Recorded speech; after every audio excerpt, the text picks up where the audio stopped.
नमस्कार दोस्तों, जैसे कि आप देख सकते हैं कि मैं अपनी कार से शो कर रहा हूं। खबर बहुत बड़ी है। मोदी के परम मित्र गौतम अडानी ने आखिरी सच्चे मीडिया एनडीटीवी को खरीद लिया है और अंग्रेजी में इसे कहते हैं हॉस्टाइल टेक ओवर, यानी कि जबरन खरीद लिया है। आपके स्क्रीन पर वो खत जिसके जरिए यह बतलाया जा रहा है कि एनडीटीवी पर अब उनका पूरा मालिकाना हक है। मैं आपको बतलाना चाहूंगा, एनडीटीवी के जो असली मालिक हैं प्रणॉय रॉय और राधिका रॉय, जो इस वक्त आप अपने स्क्रीन पर देख रहे हैं, वो इस पूरे घटनाक्रम से बहुत ज्यादा शॉक्ड हैं, क्योंकि ये हॉस्टाइल टेकओवर जो है वो बाजार के मायनों में किया गया है और इसकी कल्पना किसी ने नहीं की थी। और एनडीटीवी की आधिकारिक प्रतिक्रिया आपके स्क्रीन पर। इस आधिकारिक प्रक्रिया से साफ है कि ये पूरा का पूरा डील, ये पूरा का पूरा समझौता जिसके तहत अब अडानी का कब्जा एनडीटीवी पर है, वो राधिका रॉय और प्रणॉय रॉय से बात किए बगैर किया गया है। मैं आपको वो खत पढ़ के सुनाना चाहता हूं। Without any discussion with NDTV or its founders, promoters, a notice has been served upon by Vishwa Pradhan Commercial Private Limited, VCPL, stating that VCPL, has exercised its rights to acquire 99.50% of RRPR Holding Private Limited, the promoter-owned company that owns 29.1% of NDTV. The NDTV founders and the company would like to make it clear that this exercise of right by VCPL was executed without any input from, conversation with, or consent of the NDTV founders, who, like NDTV, have been made aware of this exercise of rights only today.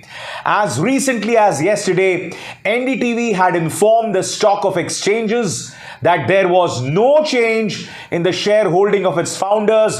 A copy of that disclosure has been attached.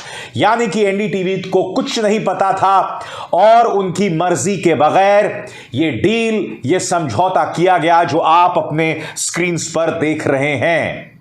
पिछले कुछ दिनों से लगातार NDTV के जो share हैं बाजार में उनके दाम बढ़ रहे थे और तभी से इस बात को लेकर आशंका जतलाई जा रही थी कि एनडीटीवी को खरीदा जा रहा है क्या। मगर ये खबर मैंने आपको आज नहीं, आज से 11 महीने पहले पिछले साल सितंबर को बताई थी आपके स्क्रीन पर। दोस्तों, द लाइव टीवी के लिए मैंने शो किया था जिसमें मैंने आपको बतलाया था कि गौतम अडानी जो हैं वो एनडीटीवी खरीद सकते हैं। जी हां, 1 साल पहले मैंने आपको ये बात बताई थी और अब जाकर ये खबर जो है मुकम्मल हो गई है।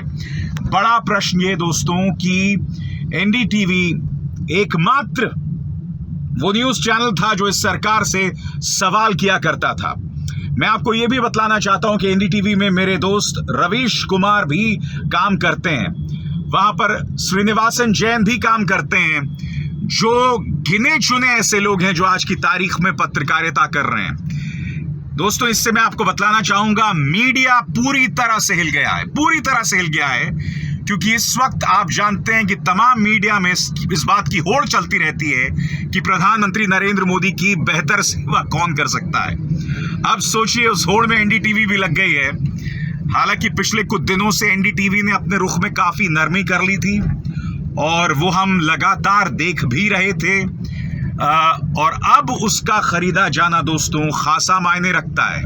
दोस्तों, मुद्दा सिर्फ ये नहीं है कि एनडीटीवी पर अब मोदी के परम मित्र अडानी का मालिकाना हक है।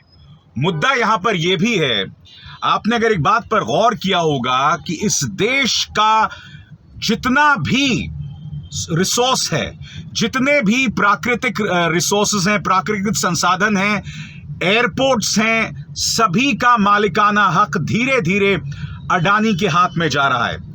आप किसी भी चीज पर निगाह डालें दोस्तों, बस एक मीडिया ही रह गया था जहां पर मैं आपको बतलाना चाहूंगा कि अडानी का दखल नहीं था।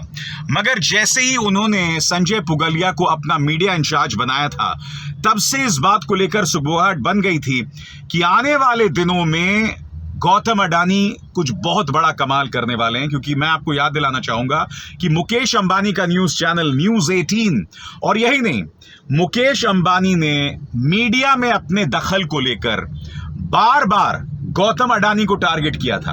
अब गौतम अडानी, मैं आपको अंदर की खबर बताऊं, मुकेश अंबानी के कहने पर जो तमाम न्यूज चैनल्स उन्हें टारगेट करते थे या तमाम अखबार उन्हें टारगेट करते थे, उसको लेकर गौतम अडानी खासे विचलित रहते थे और वो चाहते थे कि मीडिया में भी मेरी आवाज हो। इसलिए संजय पुगलिया को उन्होंने अपना मीडिया प्रमुख बना लिया था और अब एनडीटीवी पर उनका कब्जा हो गया है। बहुत दिक्कत के साथ कहना पड़ता है दोस्तों कि एकमात्र न्यूज चैनल, जिससे मैं कहना चाहूंगा खबरिया न्यूज चैनल, आज उसको तिलांजलि दे दी गई।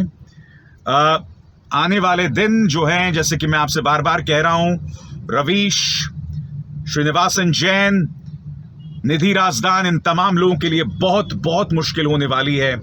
और वाकई देखा जाए तो मुझे तो नहीं लगता कि इस न्यूज चैनल में अब सत्ता से सवाल करने का कोई भी चलन होने वाला है, जो अपने आप में एक काला दिन माना जाएगा मीडिया के लिए। सवाल यह भी किया जाएगा कि रवीश कुमार जैसे पत्रकार, श्रीनिवासन जैन जैसे पत्रकार, निधि राजदान जैसे पत्रकार जो इस सरकार से सवाल किया करते थे, अब इस नए सेटअप में उनकी क्या जगह होने वाली है। दोस्तों, आप अपने स्क्रीन पर देखिए, तमाम बिजनेस के पत्रकार जो हैं उन्होंने इस बात की जानकारी दी है। सब बोल रहे हैं कि अब एनडीटीवी का पर पूरा हक हो चुका है गौतम अडानी का। और यही नहीं दोस्तों, आप देख सकते हैं कि ईटी नाउ में इस बात को लेकर खबर भी है कि पेशकश भी इसमें की गई है। 493 करोड़ की ये पेशकश है, जो आप उस बिजनेस न्यूज चैनल के बॉटम बैंड में देख सकते हैं। 493 करोड़ की यहां पर वो पेशकश दिखाई जा रही है। ये खबर अपने आप में बहुत मायने रखती है और यकीन मानिए दोस्तों, भारतीय जनता पार्टी में इस वक्त जश्न का माहौल होगा, क्योंकि आप जानते हैं कि अब गौतम अडानी और मुकेश अंबानी में जो एक अरसे से प्रतिस्पर्धा चली आ रही थी अलग अलग मोर्चों पर, अब मीडिया में कौन बेहतर तरीके से प्रधानमंत्री नरेंद्र मोदी की सेवा कर सकता है, उसको लेकर भी कंपटीशन शुरू हो सकता है। और आप अंदाजा लगा सकते हैं कि ऐसे में एनडीटीवी की क्या हालत होगी। अब मैं आपको एक और चीज बतलाना चाहता हूं दोस्तों, संजय पुगलिया जो कि गौतम अडानी के मीडिया स्ट्रैटेजी के प्रमुख हैं, उनका यह कहना है कि अब जबकि हमने एनडीटीवी पर एक तरह से अपना कब्जा कर लिया है, अब हमारी कोशिश होगी कि एनडीटीवी को मार्केट लीडर बनाएं, यानी कि नंबर 1 चैनल बनाएं। एनडीटीवी जब पत्रकारिता किया करता था तो नंबर 1, नंबर 2 ये तमाम चीजों की दौड़ नहीं हुआ करती थी दोस्तों, मगर अब ये सब होने वाला है। सोच के भी सेहरन पैदा होती है कि अब न्यूज चैनल्स में कोई खबरिया चैनल नहीं बचा दोस्तों, अब सिर्फ प्रोपेगेंडा चैनल बचे हैं और इसके अलावा कुछ नहीं। मगर एक बार फिर मैं आपको याद दिलाना चाहूंगा कि इसी पत्रकार ने आज से 1 साल पहले, 11 महीने पहले, सितंबर 20 को आपको बताया था अपने इस कार्यक्रम में जो आप लाइव टीवी पर देख रहे हैं कि गौतम अडानी एनडीटीवी को खरीदना चाहते हैं, और 1 साल पहले भी वो लगभग कामयाब हो गए थे। इस खबर से जुड़ी तमाम जानकारियां मैं आप तक पहुंचाता रहूंगा। अभिसार शर्मा को दीजिए इजाजत। नमस्कार।